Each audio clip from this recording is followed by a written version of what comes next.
Tony and the Beatles ***** Tony and the Beatles by Philip K. Dick. Transcriber's note. This text was produced from Orbit Volume 1 No. 2, 1953. Extensive research did not uncover any evidence that the U.S. copyright on this publication was renewed. A 10-year-old boy grows up fast when history catches up with the human race. Reddish-yellow sunlight filtered through the thick quartz windows into the sleep compartment. Tony Rossi yawned, stirred a little, then opened his black eyes and sat up quickly. With one motion he tossed the covers back and slid to the warm metal floor. He clicked off his alarm clock and hurried to the closet. It looked like a nice day. The landscape outside was motionless, undisturbed by winds or dust shift. The boy's heart pounded excitedly. He pulled his trousers on, zipped up the reinforced mesh, struggled into his heavy canvas shirt, and then sat down on the edge of the cot to tug on his boots. He closed the seams around their tops and then did the same with his gloves. Next he adjusted the pressure on his pump unit and strapped it between his shoulder blades. He grabbed his helmet from the dresser, and he was ready for the day. In the dining compartment his mother and father had finished breakfast. Their voices drifted to him as he clattered down the ramp. A disturbed murmur, he paused to listen. What were they talking about? Had he done something wrong, again? And then he caught it. Behind their voices was another voice. Static and crackling pops. The all-system audio signal from Rigel 4. They had it turned up full blast. The dull thunder of the monitor's voice boomed loudly. The war. Always the war. He sighed, and stepped out into the dining compartment. Morning, his father muttered. Good morning, dear, his mother said absently. She sat with her head turned to one side, wrinkles of concentration webbing her forehead. Her thin lips were drawn together in a tight line of concern. His father had pushed his dirty dishes back and was smoking, elbows on the table, dark hairy arms bare and muscular. He was scowling, intent on the jumbled roar from the speaker above the sink. How's it going? Tony asked. He slid into his chair and reached automatically for the ersatz grapefruit. Any news from Orion? Neither of them answered. They didn't hear him. He began to eat his grapefruit. Outside, beyond the little metal and plastic housing unit, sounds of activity grew. Shouts and muffled crashes, as rural merchants and their trucks rumbled along the highway toward Carnet. The reddish daylight swelled. Betelgeuse was rising quietly and majestically. Nice day, Tony said. No flux wind. I think I'll go down to the N-quarter a while. We're building a neat spaceport, a model, of course, but we've been able to get enough materials to lay out strips for. With a savage snarl his father reached out and struck. The audio roar immediately died. I knew it. He got up and moved angrily away from the table. I told them it would happen. They shouldn't have moved so soon. should have built up class supply bases first. Isn't our main fleet moving in from Bellatrix? Tony's mother fluttered anxiously. According to last night's summary, the worst that can happen is Orion 9 and X will be dumped. Joseph Rossi laughed harshly. The hell with last night's summary. They know as well as I do what's happening. What's happening? Tony echoed, as he pushed aside his grapefruit and began to ladle out dry cereal. Are we losing the battle? Yes. His father's lips twisted. Earthmen, losing to Beetles.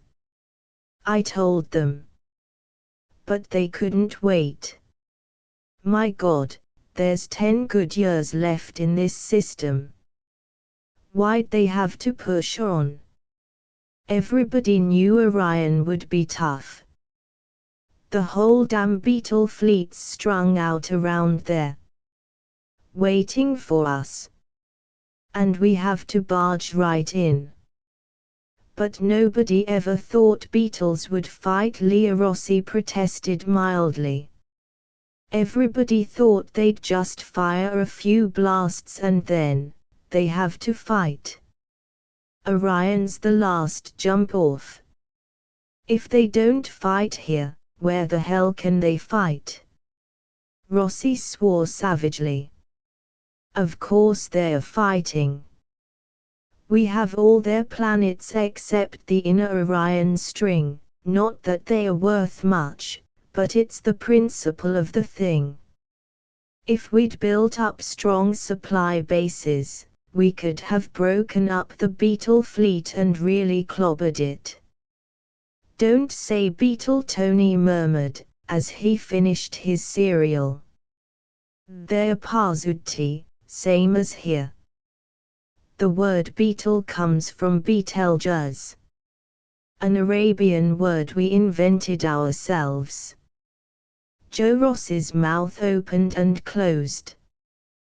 What are you, a goddamn beetle lover? Jolia snapped. For heaven's sake. Rossi moved toward the door. If I was 10 years younger, I'd be out there. I'd really show those shiny-shelled insects what the hell they're up against. Them and their junky beat-up old hulks. Converted freighters. His eyes blazed. When I think of them shooting down Terran cruisers with our boys in them, Orion's their system, Tony murmured. Their system? When the hell did you get to be an authority on space law? Why, I ought to, he broke off, choked with rage. My own kid, he muttered. One more crack out of you today and I'll hang one on you, you'll feel the rest of the week. Tony pushed his chair back. I won't be around here today. I'm going into Carnet with my EEP. Yeah, to play with Beetles. Tony said nothing. He was already sliding his helmet in place and snapping the clamps tight. As he pushed through the back door, into the lock membrane, he unscrewed his oxygen tap and set the tank filter into action. An automatic response, conditioned by a lifetime spent on a colony planet in an alien system. A faint flux wind caught at him and swept yellow-red dust around his boots. Sunlight glittered from the metal roof of his family's housing unit, one of endless rows of squat boxes set in the sandy slope, protected by the line of ore refining installations against the horizon. He made an impatient signal, and from the storage shed his EEP came gliding out, catching the sunlight on its chrome trim. "We're going down into Carnet," Tony said, unconsciously slipping into the Pars dialect. "Hurry up." The EEP took up its position behind him, and he started briskly down the slope, over the shifting sand, toward the road. There were quite a few traders out today. It was a good day for the market. Only a fourth of the year was fit for travel. Betelgeuse was an erratic and undependable sun, not at all like Sol, according to the edutapes, fed to Tony 4 hours a day, 6 days a week. He had never seen Sol himself. He reached the noisy road. Parzuti were everywhere. Whole groups of them, with their primitive combustion-driven trucks, battered and filthy, motors grinding protestingly. He waved at the trucks as they pushed past him. After a moment one slowed down. It was piled with teas, bundled heaps of grey vegetables dried, and prepared for the table. A staple of the Parzuti diet.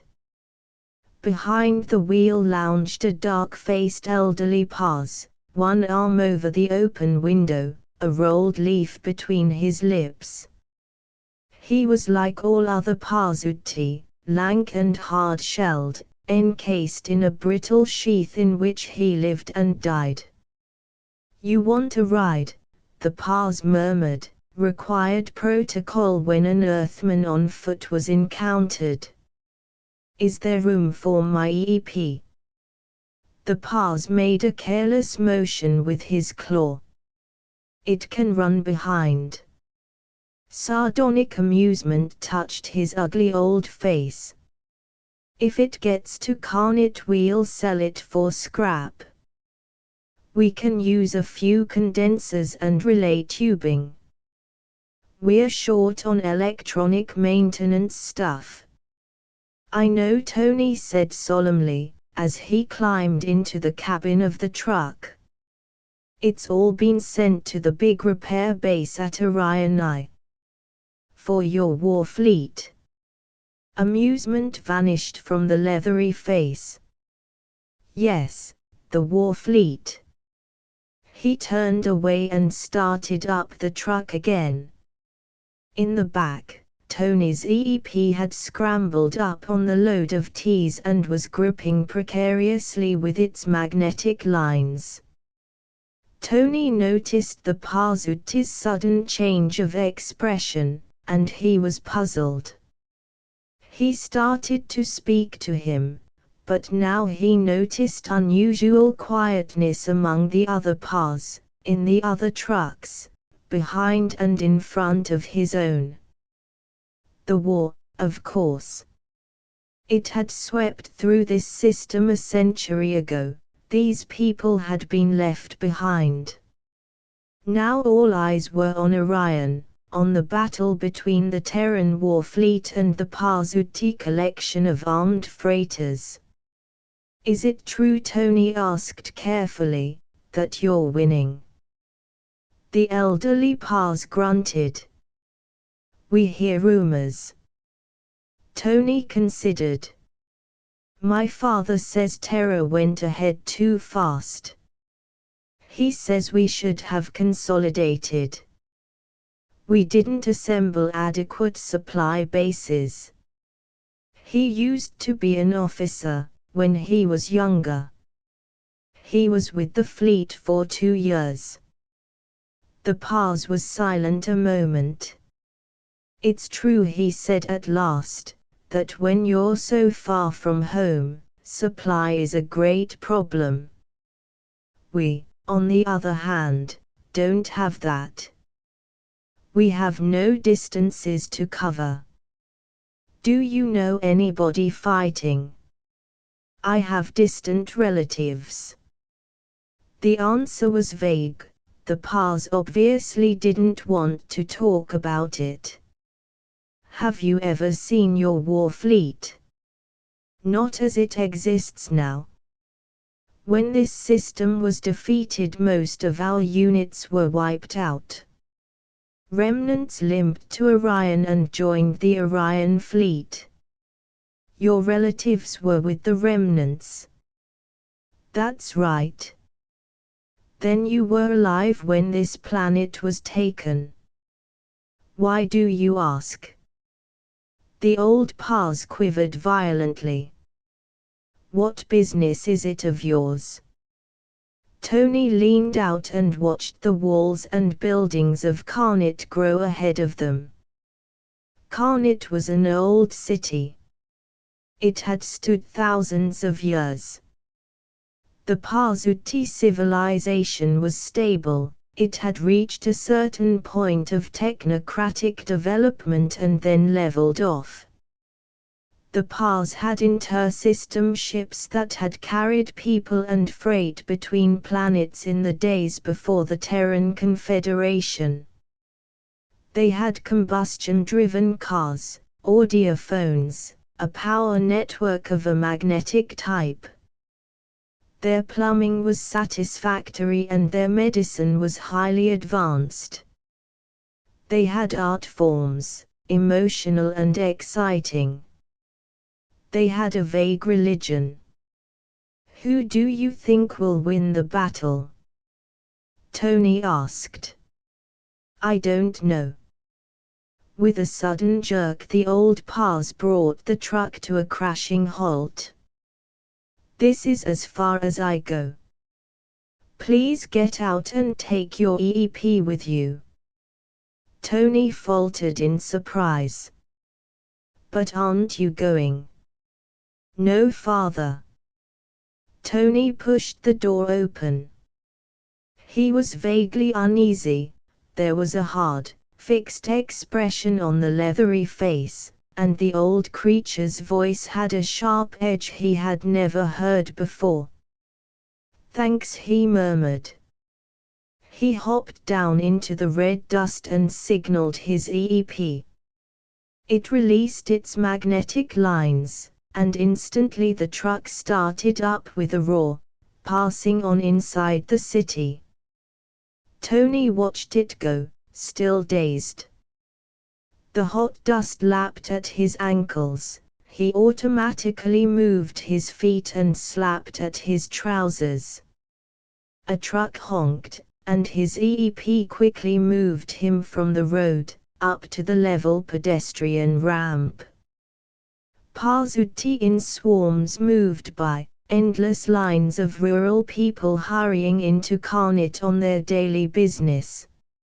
A massive public bus had stopped by the gate and was letting off passengers. Male and female Pars. And children. They laughed and shouted, the sounds of their voices blended with the low hum of the city. Going in, a sharp Parzuti voice sounded close behind him. Keep moving, you're blocking the ramp.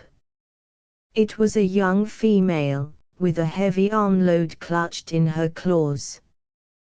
Tony felt embarrassed. Female Pars had a certain telepathic ability, part of their sexual makeup.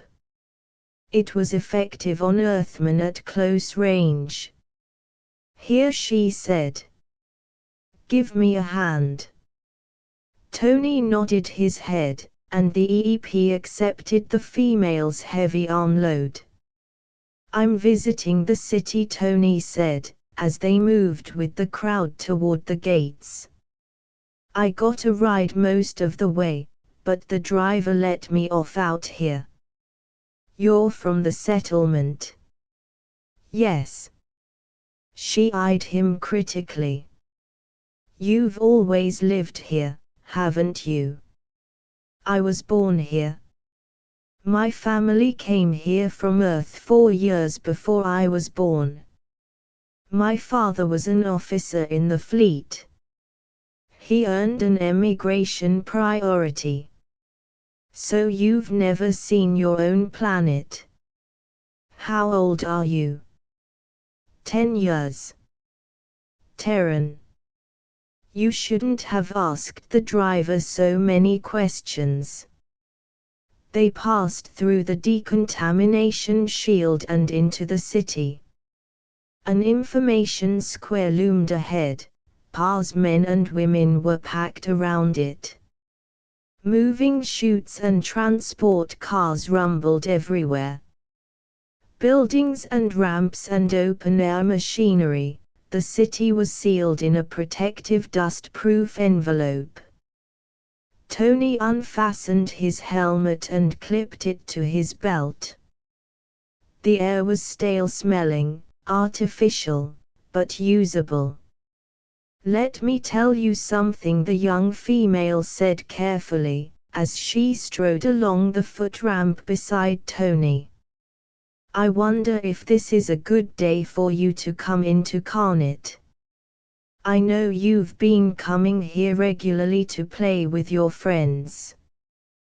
But perhaps today you ought to stay at home, in your settlement." "Why?" "Because today everybody is upset." "I know," Tony said. "My mother and father were upset. They were listening to the news from our base in the Rigel system. I don't mean your family. Other people are listening, too. These people here. My race. They're upset." "All right," Tony admitted. "But I come here all the time. There's nobody to play with at the settlement, and anyhow we're working on a project. A model spaceport." "That's right." Tony was envious. "I sure wish I was a telepath. It must be fun." The female Pazuti was silent. She was deep in thought. "What would happen," she asked, "if your family left here and returned to Earth?" "That couldn't happen. There's no room for us on Earth. Sea bombs destroyed most of Asia and North America back in the 20th century. Suppose you had to go back." Tony did not understand. "But we can't. Habitable portions of Earth are overcrowded. Our main problem is finding places for Terrans to live, in other systems." He added, "And anyhow, I don't particularly want to go to Terra. I'm used to it here. All my friends are here." "I'll take my packages," the female said. "I go this other way, down this third-level ramp." Tony nodded to his EEP and it lowered the bundles into the female's claws. She lingered a moment, trying to find the right words. "Good luck," she said. "With what?" She smiled faintly, ironically. "With your model spaceport. I hope you and your friends get to finish it." "Of course we'll finish it," Tony said, surprised. "It's almost done." What did she mean? The Pazuti woman hurried off before he could ask her. Tony was troubled and uncertain, more doubts filled him. After a moment he headed slowly into the lane that took him toward the residential section of the city. Past the stores and factories, to the place where his friends lived. The group of Pazuti children eyed him silently as he approached. They had been playing in the shade of an immense hengelo, whose ancient branches drooped and swayed with the air currents pumped through the city. Now they sat unmoving. "I didn't expect you today," Beeprith said, in an expressionless voice. Tony halted awkwardly, and his EEP did the same. "How are things?" he murmured. Fine. I got a ride part way. Fine. Tony squatted down in the shade. None of the Pa's children stirred. They were small, not as large as Terran children. Their shells had not hardened, had not turned dark and opaque, like horn. It gave them a soft, unformed appearance, but at the same time it lightened their load. They moved more easily than their elders, they could hop and skip around, still. But they were not skipping right now. What's the matter? Tony demanded. What's wrong with everybody? No one answered. Where's the model? He asked. Have you fellows been working on it? After a moment Blair nodded slightly. Tony felt dull anger rise up inside him. Say something. What's the matter? What are you all mad about? Mad? Beeprith echoed. We're not mad. Tony scratched aimlessly in the dust. He knew what it was. The war, again. The battle going on near Orion. His anger burst up wildly. Forget the war. Everything was fine yesterday, before the battle. Schuller said. It was fine. Tony caught the edge to his voice. It happened 100 years ago. It's not my fault. Sure, Beeprith said. This is my home. Isn't it? Haven't I got as much right here as anybody else? I was born here. Schuller said, tonelessly. Tony appealed to them helplessly. Do you have to act this way?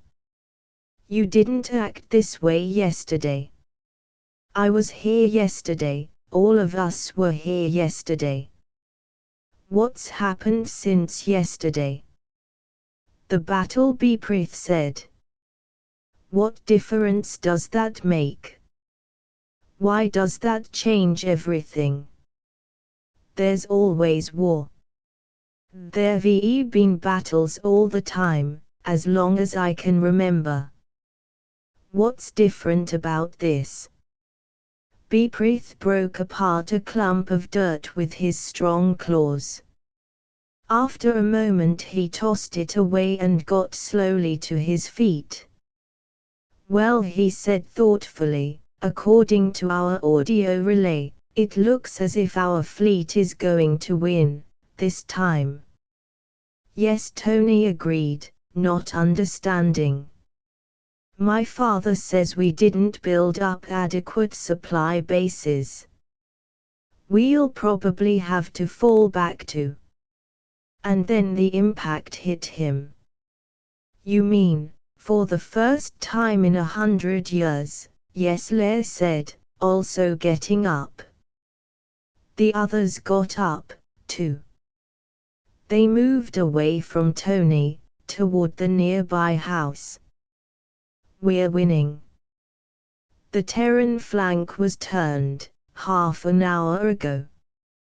Your right wing has folded completely. Tony was stunned. And it matters. It matters to all of you. Matters. Beeprith halted, suddenly blazing out in fury. Sure, it matters. For the first time, in a century. The first time in our lives we're beating you. We have you on the run, you, he choked out the word, almost spat it out. You white grubs. They disappeared into the house. Tony sat gazing stupidly down at the ground, his hands still moving aimlessly. He had heard the word before, Seen it scrawled on walls and in the dust near the settlement. White grubs.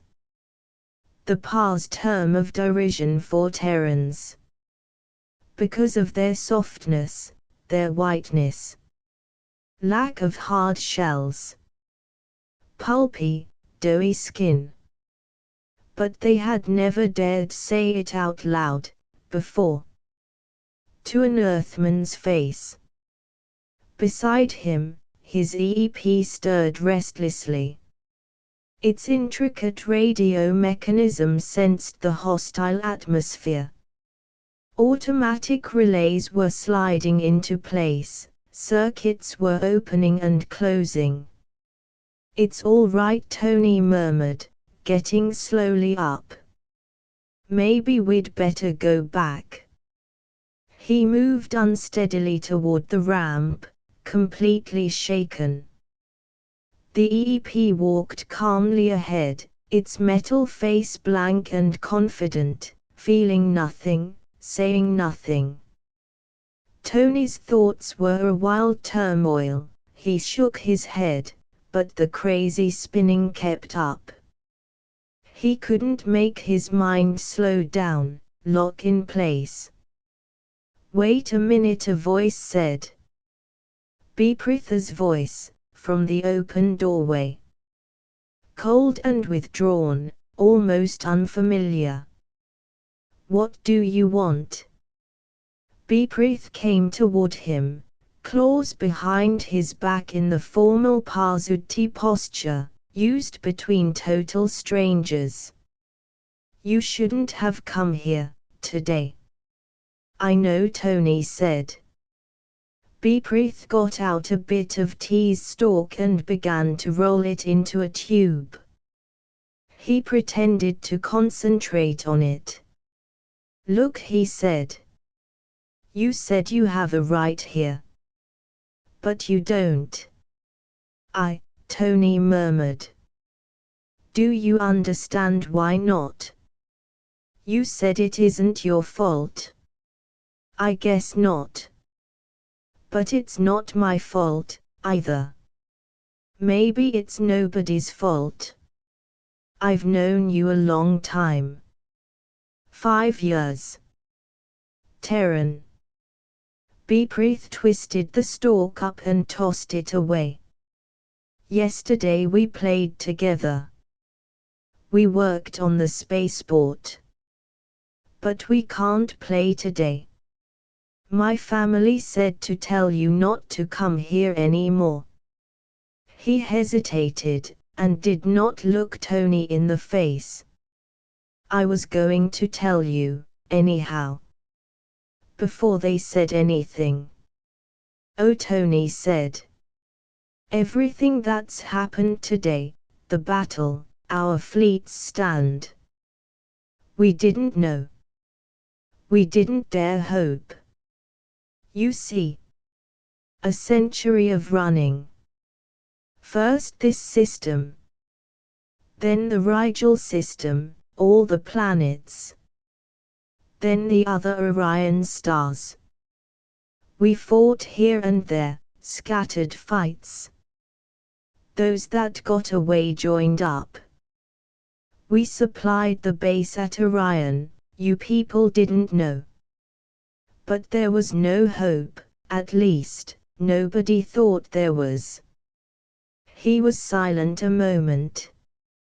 "Funny," he said, "what happens when your back's to the wall, and there isn't any further place to go?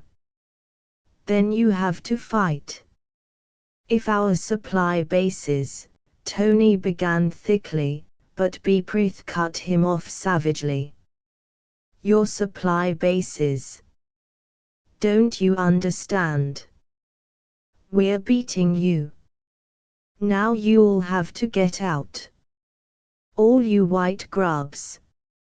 Out of our system." Tony's EEP moved forward ominously. Beeprith saw it. He bent down, snatched up a rock, and hurled it straight at the EEP. The rock clanged off the metal hull and bounced harmlessly away. Beeprith snatched up another rock. Lair and the others came quickly out of the house. An adult Paz loomed up behind them. Everything was happening too fast. More rocks crashed against the EEP. One struck Tony on the arm. "Get out!" Beeprith screamed. "Don't come back. This is our planet." His claws snatched at Tony. "We'll tear you to pieces if you..." Tony smashed him in the chest. The soft shell gave like rubber, and the Paz stumbled back. He wobbled and fell over, gasping and screeching. Beetle Tony breathed hoarsely. Suddenly he was terrified. A crowd of Pazuti was forming rapidly. They surged on all sides, hostile faces, dark and angry, a rising thunder of rage. More stones showered. Some struck the EEP, others fell around Tony, near his boots. One whizzed past his face. Quickly he slid his helmet in place. He was scared. He knew his EEP's E-signal had already gone out, but it would be minutes before a ship could come. Besides, there were other Earthmen in the city to be taken care of. There were Earthmen all over the planet. In all the cities. On all the 23 Betelgeuse planets. On the 14 Rigel planets. On the other Orion planets. "We have to get out of here," he muttered to the EEP. "Do something." A stone hit him on the helmet. The plastic cracked, air leaked out, and then the autoseel filmed over. More stones were falling.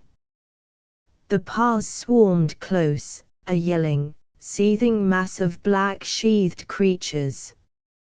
He could smell them, the acrid body odor of insects, hear their claws snap, feel their weight. The EEP threw its heat beam on. The beam shifted in a wide band toward the crowd of Pazuti. Crude hand weapons appeared. A clatter of bullets burst around Tony. They were firing at the EEP. He was dimly aware of the metal body beside him. A shuddering crash, the EEP was toppled over. The crowd poured over it, the metal hull was lost from sight. Like a demented animal, the crowd tore at the struggling EEP.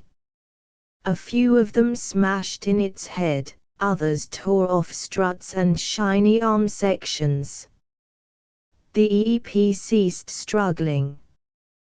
The crowd moved away, panting and clutching jagged remains. They saw Tony. As the first line of them reached for him, the protective envelope high above them shattered. A Terran scout ship thundered down, heat beam screaming. The crowd scattered in confusion, some firing, some throwing stones, others leaping for safety. Tony picked himself up and made his way unsteadily toward the spot where the scout was landing. "I'm sorry," Joe Rossi said gently. He touched his son on the shoulder. "I shouldn't have let you go down there today. I should have known." Tony sat hunched over in the big plastic easy chair. He rocked back and forth, face pale with shock. The scout ship which had rescued him had immediately headed back toward Carnet. There were other Earthmen to bring out, besides this first load. The boy said nothing. His mind was blank. He still heard the roar of the crowd, felt its hate, a century of pent-up fury and resentment. The memory drove out everything else, it was all around him, even now. And the sight of the floundering EEP, the metallic ripping sound, as its arms and legs were torn off and carried away. His mother dabbed at his cuts and scratches with antiseptic. Joe Rossi shakily lit a cigarette and said, "If your EEP hadn't been along they'd have killed you." Beetles. He shuddered. "I never should have let you go down there. All this time. They might have done it any time, any day. Knifed you. Cut you open with their filthy goddamn claws." Below the settlement the reddish-yellow sunlight glinted on gun barrels. Already, dull booms echoed against the crumbling hills. The defense ring was going into action. Black shapes darted and scurried up the side of the slope.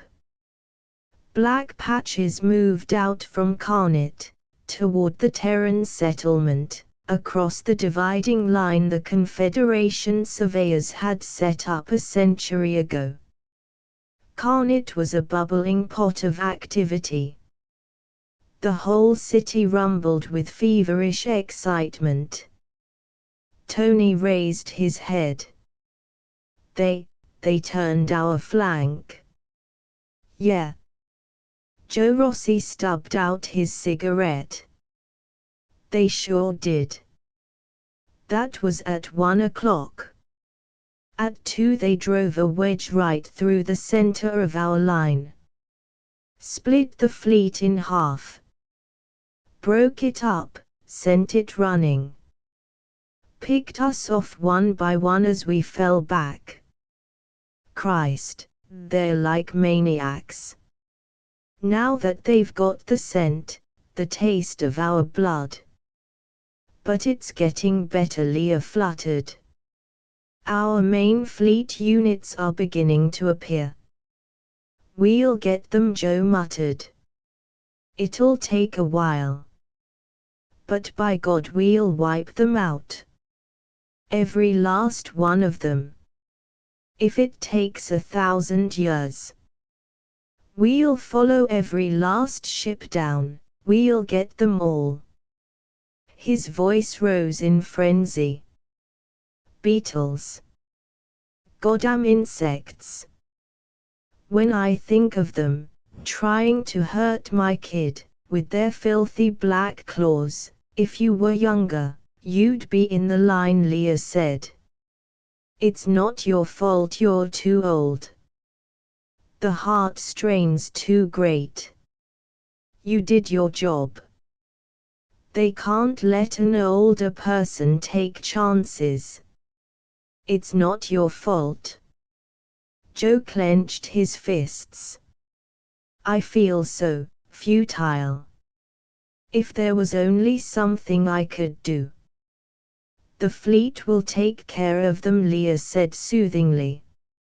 "You said so yourself. They'll hunt every one of them down. Destroy them all. There's nothing to worry about." Joe sagged miserably. "It's no use. Let's cut it out. Let's stop kidding ourselves." "What do you mean?" "Face it. We're not going to win, not this time. We went too far. Our time's come." There was silence. Tony sat up a little. "When did you know?" "I've known a long time. I found out today.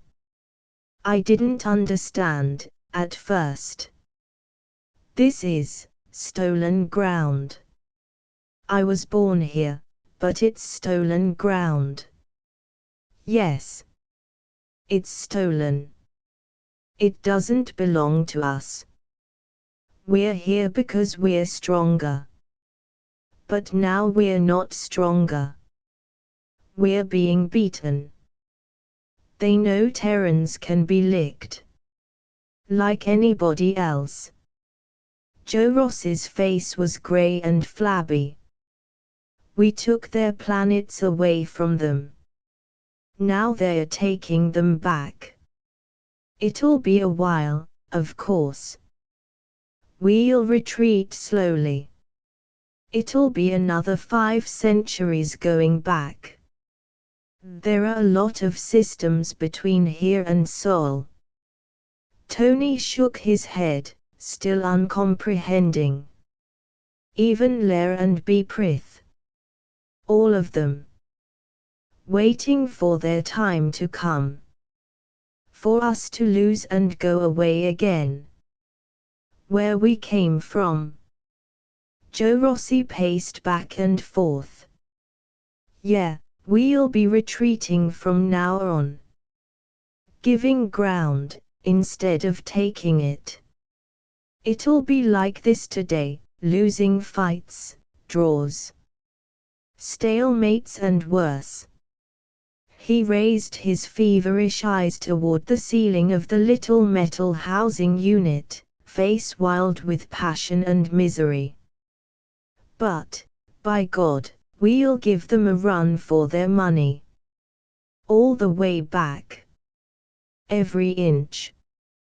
Asterisk asterisk asterisk end of the Project Gutenberg ebook. Tony and the Beetles asterisk asterisk asterisk updated editions will replace the previous one, the old editions will be renamed. Creating the works from print editions not protected by U.S. copyright law means that no one owns a United States copyright in these works. So the Foundation, and you, can copy and distribute it in the United States without permission and without paying copyright royalties. Special rules, set forth in the general terms of use part of this license, apply to copying and distributing Project Gutenberg trademark symbol electronic works to protect the Project Gutenberg trademark symbol concept and trademark. Project Gutenberg is a registered trademark, and may not be used if you charge for an ebook, except by following the terms of the trademark license, including paying royalties for use of the Project Gutenberg trademark. If you do not charge anything for copies of this ebook, complying with the trademark license is very easy. You may use this ebook for nearly any purpose such as creation of derivative works, reports, performances and research. Project Gutenberg ebooks may be modified and printed and given away. You may do practically anything in the United States with ebooks not protected by U.S. copyright law. Redistribution is subject to the trademark license, especially commercial redistribution. Start. Full license. The full Project Gutenberg license. Please read this before you distribute or use this work to protect the Project Gutenberg trademark symbol mission of promoting the free distribution of electronic works, by using or distributing this work, or any other work associated in any way with the phrase Project Gutenberg. You agree to comply with all the terms of the full Project Gutenberg trademark symbol license available with this file or online at www.gutenberg.org/license. Section 1. General Terms of Use and Redistributing Project Gutenberg Trademark Symbol Electronic Works 1.0. By reading or using any part of this Project Gutenberg trademark symbol electronic work, You indicate that you have read, understand, agree to and accept all the terms of this license and intellectual property, trademark/copyright, agreement. If you do not agree to abide by all the terms of this agreement, you must cease using and return or destroy all copies of Project Gutenberg trademark symbol electronic works in your possession. If you paid a fee for obtaining a copy of or access to a Project Gutenberg trademark symbol electronic work and you do not agree to be bound by the terms of this agreement, you may obtain a refund from the person or entity to whom you paid the fee as set forth in paragraph 1.e.8. 1.b Project Gutenberg is a registered trademark. It may only be used on or associated in any way with an electronic work by people who agree to be bound by the terms of this agreement. There are a few things that you can do with most Project Gutenberg trademark symbol electronic works even without complying with the full terms of this agreement. See paragraph 1.c below. There are a lot of things you can do with Project Gutenberg trademark symbol electronic works if you follow the terms of this agreement and help preserve free future access to Project Gutenberg trademark symbol electronic works. See paragraph 1.e below. 1.c. The Project Gutenberg Literary Archive Foundation, the Foundation or PGLAF, owns a compilation copyright in the collection of Project Gutenberg trademark symbol electronic works. Nearly all the individual works in the collection are in the public domain in the United States. If an individual work is unprotected by copyright law in the United States and you are located in the United States, we do not claim a right to prevent you from copying, distributing, performing, displaying or creating derivative works based on the work as long as all references to Project Gutenberg are removed.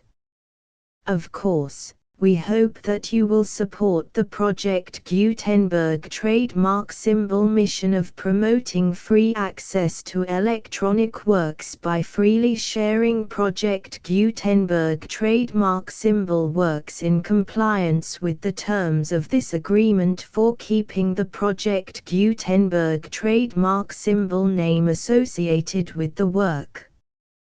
You can easily comply with the terms of this agreement by keeping this work in the same format with its attached full Project Gutenberg trademark symbol license when you share it without charge with others. 1.d. The copyright laws of the place where you are located also govern what you can do with this work. Copyright laws in most countries are in a constant state of change.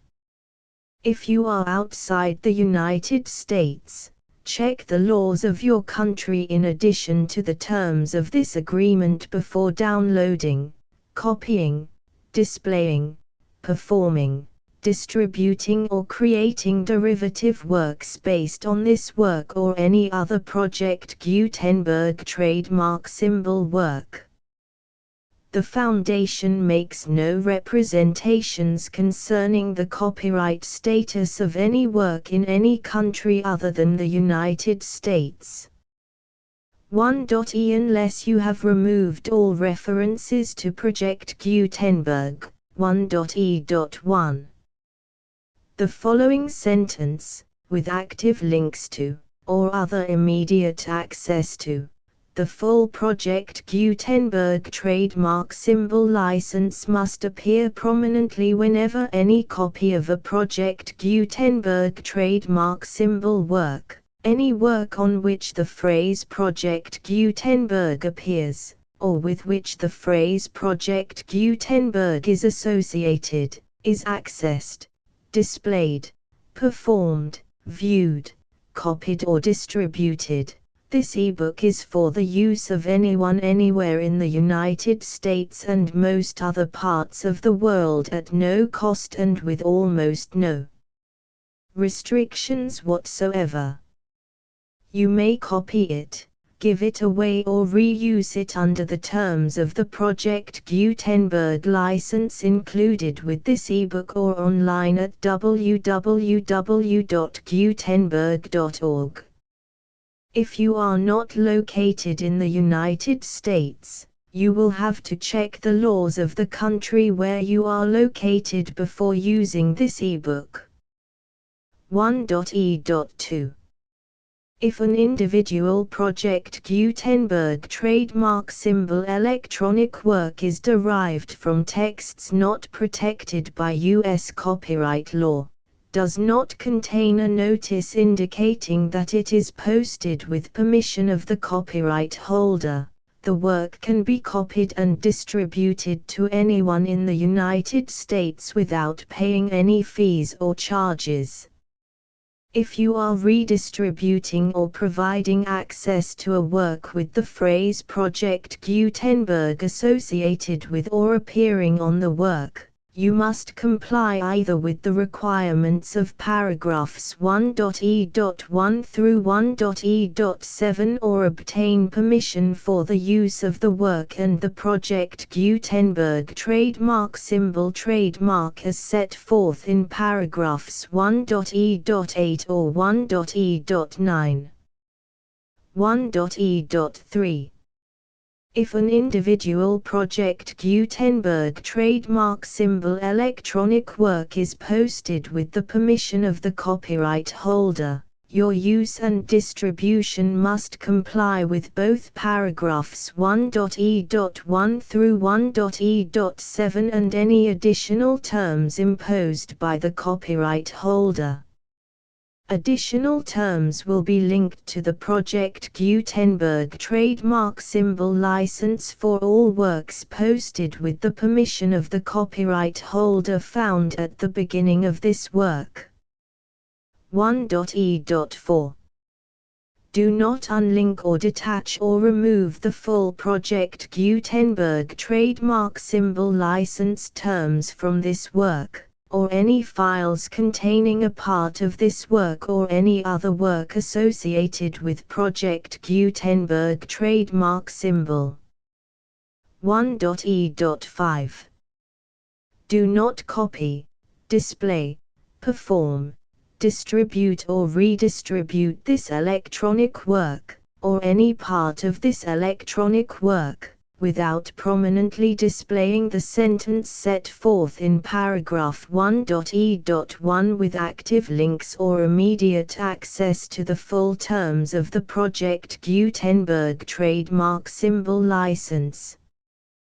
1.e.6 You may convert to and distribute this work in any binary, compressed, marked up, non-proprietary or proprietary form, including any word processing or hypertext form.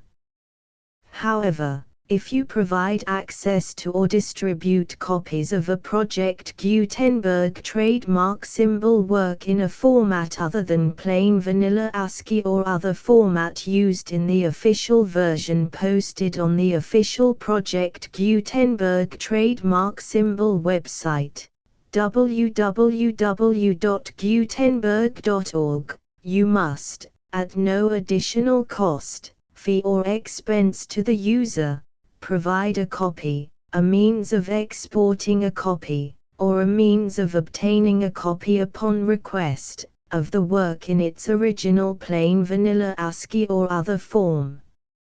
Any alternate format must include the full Project Gutenberg trademark symbol license as specified in paragraph 1.e.1. 1.e.7 Do not charge a fee for access to, viewing, displaying, performing, copying or distributing any Project Gutenberg trademark symbol works unless you comply with paragraph 1.e.8 or 1.e.9. 1.e.8. You may charge a reasonable fee for copies of or providing access to or distributing Project Gutenberg trademark symbol electronic works provided that you pay a royalty fee of 20% of the gross profits you derive from the use of Project Gutenberg trademark symbol works calculated using the method you already use to calculate your applicable taxes. The fee is owed to the owner of the Project Gutenberg trademark symbol trademark, but he has agreed to donate royalties under this paragraph to the Project Gutenberg Literary Archive Foundation. Royalty payments must be paid within 60 days following each date on which you prepare, or are legally required to prepare, your periodic tax returns. Royalty payments should be clearly marked as such and sent to the Project Gutenberg Literary Archive Foundation at the address specified in Section 4, Information about donations to the Project Gutenberg Literary Archive Foundation. You provide a full refund of any money paid by a user who notifies you in writing, or by email, within 30 days of receipt that he does not agree to the terms of the full Project Gutenberg trademark symbol license. You must require such a user to return or destroy all copies of the works possessed in a physical medium and discontinue all use of and all access to other copies of Project Gutenberg trademark symbol works. You provide, in accordance with paragraph 1.f.3, a full refund of any money paid for a work or a replacement copy, if a defect in the electronic work is discovered and reported to you within 90 days of receipt of the work. You comply with all other terms of this agreement for free distribution of Project Gutenberg trademark symbol works. 1.e.9. If you wish to charge a fee or distribute a Project Gutenberg trademark symbol electronic work or group of works on different terms than are set forth in this agreement, you must obtain permission in writing from the Project Gutenberg Literary Archive Foundation, the manager of the Project Gutenberg trademark symbol trademark. Contact the Foundation as set forth in Section 3 below. 1.f1.f.1. Project Gutenberg volunteers and employees expend considerable effort to identify, do copyright research on, transcribe and proofread works not protected by U.S. copyright law in creating the Project Gutenberg trademark symbol collection. Despite these efforts, Project Gutenberg trademark symbol electronic works, and the medium on which they may be stored, may contain defects such as, but not limited to, incomplete, inaccurate or corrupt data, transcription errors, a copyright or other intellectual property infringement, a defective or damaged disk or other medium, a computer virus, or computer codes that damage or cannot be read by your equipment.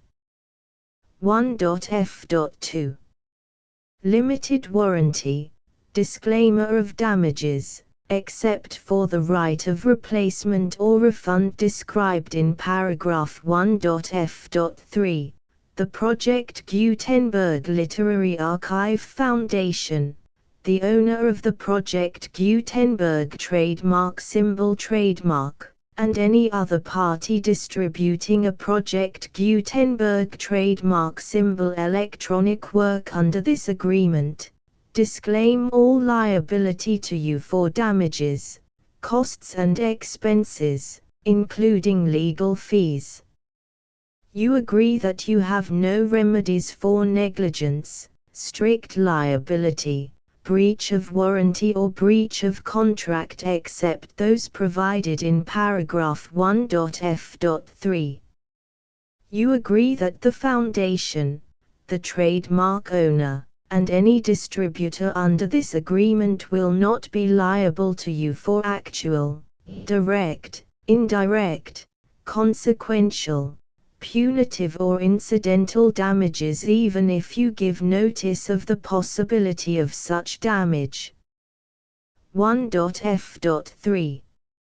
Limited right of replacement or refund. If you discover a defect in this electronic work within 90 days of receiving it, you can receive a refund of the money, if any, you paid for it by sending a written explanation to the person you received the work from. If you received the work on a physical medium, you must return the medium with your written explanation. The person or entity that provided you with the defective work may elect to provide a replacement copy in lieu of a refund. If you received the work electronically, the person or entity providing it to you may choose to give you a second opportunity to receive the work electronically in lieu of a refund. If the second copy is also defective, you may demand a refund in writing without further opportunities to fix the problem. 1.f.4.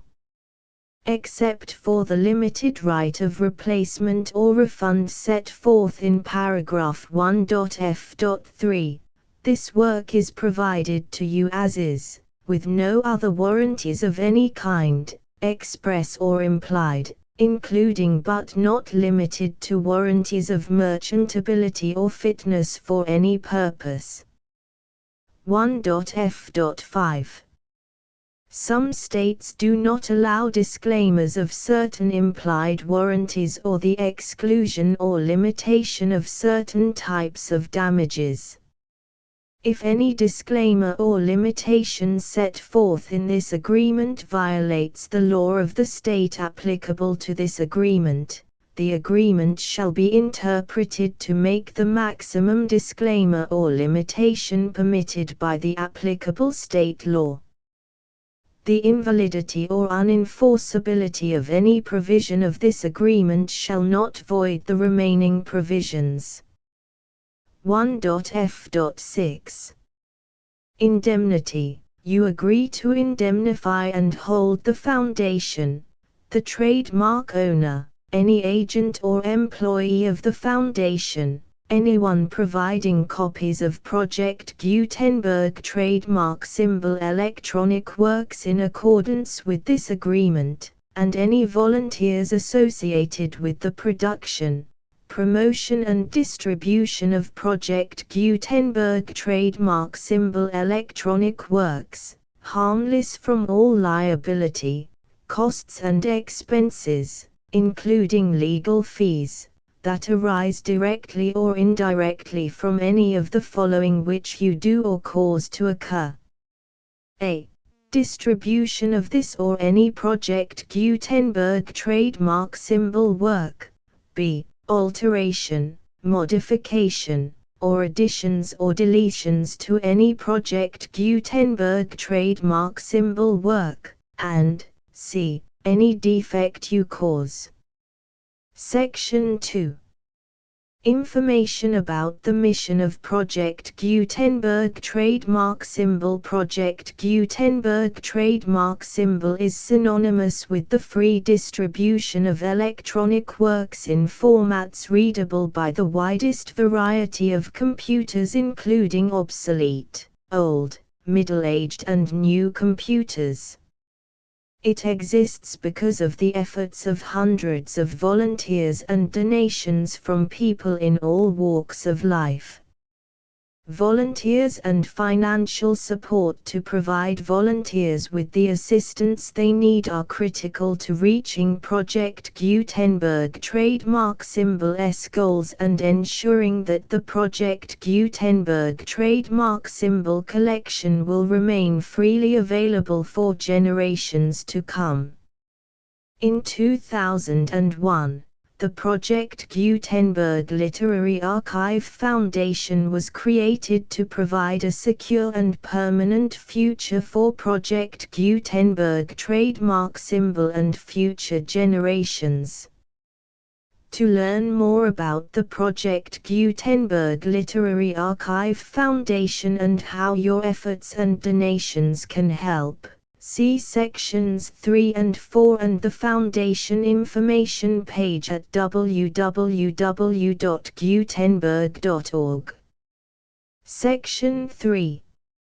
Information about the Project Gutenberg Literary Archive Foundation. The Project Gutenberg Literary Archive Foundation is a non-profit 501(c)(3) educational corporation organized under the laws of the state of Mississippi and granted tax-exempt status by the Internal Revenue Service.